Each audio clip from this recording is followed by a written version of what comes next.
ஏனைப் போல் தானே மண்ணை வாரி போட்டுக்கொண்ட வடிவேல். வடிவேல் இரண்டாவது இன்னிங்ஸ் நாய் சேகர் ரிட்டர்ன்ஸ், மாமன்னன், சந்திரமுகி 2 போன்ற படங்களில் நடித்து மீண்டும் சினிமாவில் அடியெடுத்து வைத்திருக்கிறார்.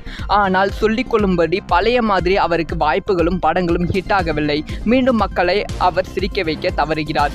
இப்போது வடிவேலை தங்கள் படத்திற்கு கமிட் செய்ய போகும் தயாரிப்பாளர் எல்லாம் தலையில் துண்டை போட்டுக் கொண்டுதான் இருக்கிறார்கள். அந்த அளவுக்கு வடிவேல் கேட்கும் சம்பளத்தை ஆடி போய் இருக்கிறார்கள். கைவசம் இப்போது அவருக்கு படங்கள் எதுவும் இல்லை. ஏற்கனவே வடிவேலை பற்றி அவர் குரூப்பில் உள்ள காமெடி நடிகர்கள் பலரும் குறை சொல்லி வந்தார்கள். இசைக்கு எப்படி இளையராஜாவோ அதே போல காமெடிக்கு வடிவேல் தான் பலரும் கூறி வந்தார்கள். ஆனால் இளையராஜா போலவே இவரும் ஒரு பணத்தாசை பிடித்தவர், பணத்துக்கு பின்னால் சுத்துபவர் என்றும் விமர்சனம் செய்யப்படுகிறது. பணம் இல்லை என்றால் வடிவேலிடம் எதையும் சாதிக்க முடியாது. இப்போது புதிதாய் படங்கள் நடிக்க அவர் கேட்கும் சம்பளம் அனைவரையும் ஆட வைத்திருக்கிறது. சின்ன பட்ஜெட் படங்கள் எல்லாம் இனிமேல் வடிவேல் பக்கம் நெருங்க கூட முடியாது. சமீபத்தில் ஒரு பெரிய தயாரிப்பாளர் வடிவேலை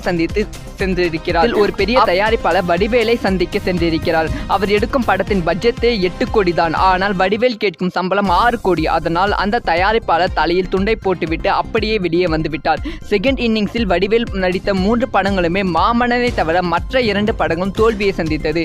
மாமன்னன் படத்திலும் வடிவேல் நகைச்சுவை கலந்த கதாபாத்திரத்தில் நடிக்கவில்லை. இவர் காமெடி கதாபாத்திரத்தில் நடித்த நாய் சேகர் ரிட்டர்ன்ஸ் மற்றும் சந்திரமுகி 2 படங்களுமே படுதோல்வி அடைந்தது குறிப்பிடத்தக்கது.